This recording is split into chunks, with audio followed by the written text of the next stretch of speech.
Parang yung pangalan ng Repair. contractor doon. Ghost diba, ulit. no? Yung, Sunwest? hindi. Sunwest din. Tsaka ano, Sunwest. top, Ganun ba? isa, dalawa yun eh. Top link? Hindi, isa pa. Hindi, meron pa. Oh. Dalawa yung connected sa Sunwest. Chairman ng Apro yata yung dati. Nung araw. Naalis yun eh. High tone. Oo, naalis. High tone, tama. May high tone eh. Minsan di mo alam kung ano yung kung eh, kung congressman o contractor eh. Contractor. At saka ito, magaling. Kaya talagang conflict of interest. Hindi talaga pwede yun. Ang Claro, magaling hindi doon ito. yung isa. Dapat magkahiyaan. Ang magaling doon yung kayo. MG Sumidad. Tama si Presidente. Ha? Cordillera base ito. Mountain Oo. Province, Oo. MG Sumidad. 5 billion yun. 5.7. Saan nakakuha yun? Benguet, Abra, madami rin. Mountain Province. Cordillera. Mga flood control Flood dito. control. In the mountain. Hindi, Sa okay yun eh. mountain. Kasi doon sa... Drainage problem lang yan. Dapat Sa mountain? Oo. Binababa doon sa mountain? Drainage. Drainage. Oo, sa taas. Para lang bumaba. Drainage lang, para bumaba. Para lang bumaba. Dadalay mo na sa waterway yung tubig eh. At saka yung Di ba ano, gravity, mataas na yun, babaksak na yun? Oo, kaya. tulad sa Central Luzon, di ba taon-taon, Pero kailangan ng drainage. Oo. Central Luzon, talagang rib basin, no? Yung Pampanga, Pampanga River Tarlac, Basin. Bulacan, tsaka Metro Manila. Taon-taon, nagkakahiring tayo about flooding.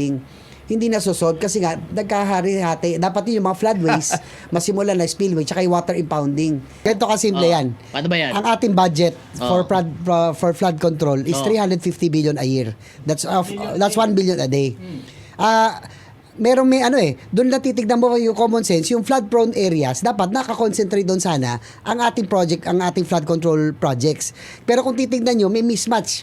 No, yung mga pinagbuhusan, hindi na wala ro sa flood Hindi naman prone binabaha. provinces. Kaya mo, hindi naman Meron binabaha. namang iba, pero dapat common sense nandun, dapat concentration nandun sa ana. Oh, yun. Taka- Kumbaga Ano yung 350 billion, everybody wants a pie, piece of the pie of the flood control budget. Flood control is Yan ang not rocket nangyayari. science. It's about gravity and the tides. Physics.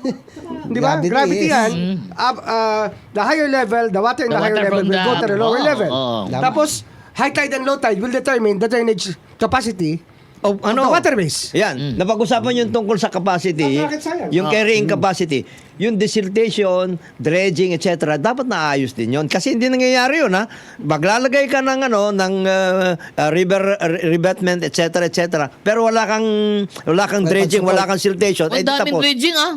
O, dito lang Wala. dredging, eh, oh. Fake naman ang Fake ang dredging doon eh. Fake yan. Fake yan. Red ka rito sa kaliwa.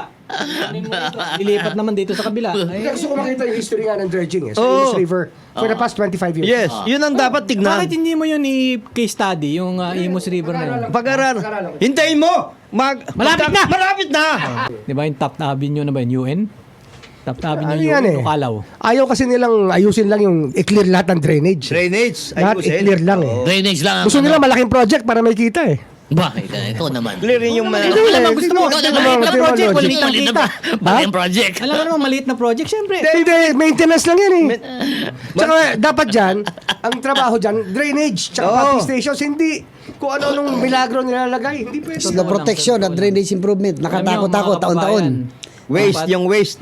Sayang Dapat kasama ang mo sayang yan. ang pera sa Ha? Minsan sayang pera doon sa mga project na hindi naman talaga Pag-usapan Ayan na mga kababayan, no, nagpasaring na po itong si DOJ Secretary Boying Remulla at si Senator J.V. Ejercito laban dito po sa SunWest mga kababayan na kontraktor, no, na talagang usap-usapan dito dahil nakakuha ito ng maraming project mga kababayan, no, dito po sa flood control at isa ito sa mga top 15 na mga kontraktor na pinangalanan ni Pangulong Marcos Jr. mga kababayan. At ito nga po yung may-ari nito ay si Congressman Saldico mga kababayan, no? Although may or nag-diverse na daw itong si Congressman Saldico, pero still sa kanya pa rin ito mga kababayan, no?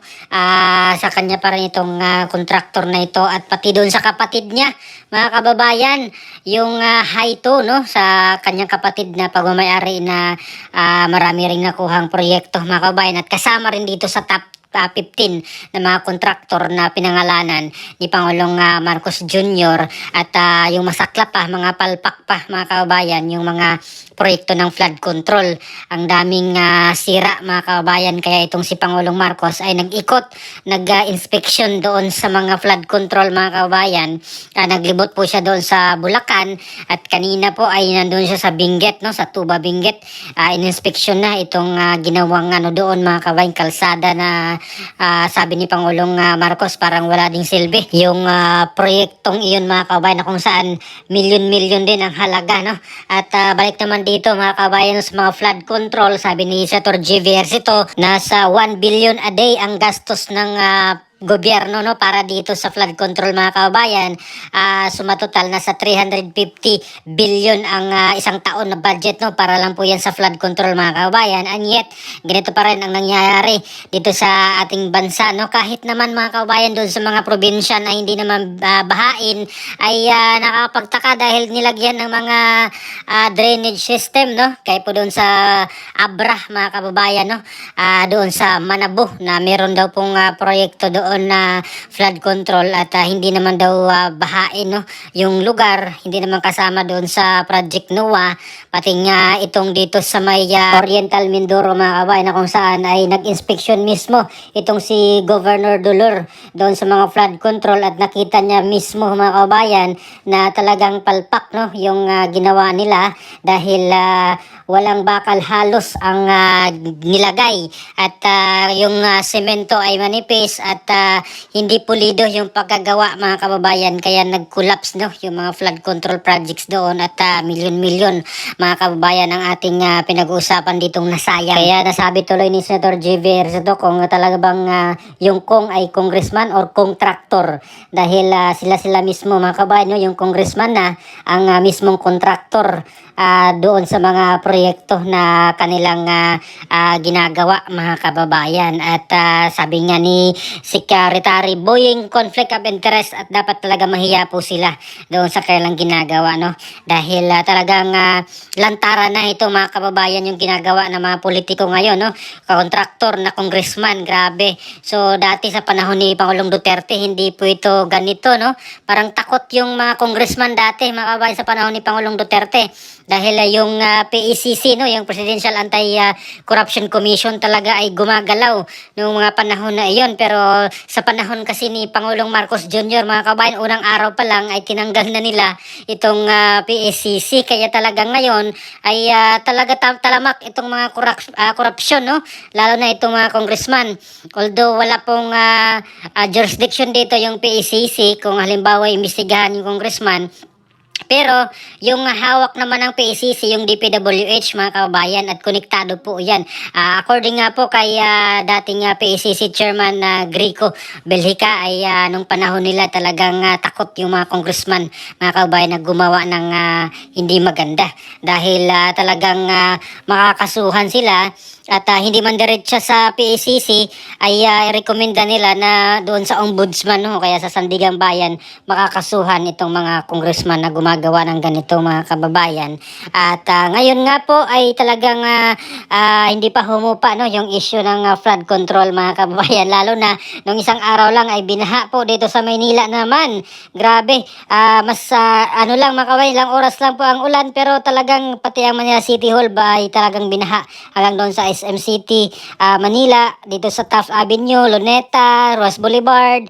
Ayan, sa grabe, ang daming lugar sa Maynila ang binaha nung isang araw mga kababayan. No, ilang oras lang po yun na pag-ulan, no? Although nagdigkaging po sila nung nakaraang mga linggo, no, nung katapos nung or kasagsagan ng habagat at yung bagyong Krising, ay nagsagawa po ng puspusang declogging ang pamahalaan ng lungsod ng Maynila mga kabayan. Katuwa na rin po ang MMDA at DPWH, pero hindi po nila kinaya mga kabayan yung siguro yung volume ng tubig, kaya ganun po yung nangyari, no, nung isang araw sa Maynila na talagang hanggang tuhod yung baha mga kababayan. At abangan natin ulit ang part 2, no, ng investigation dito po sa Senate Blue Ribbon Committee sa pangunguna po ni Senator Rodante Marcoleta.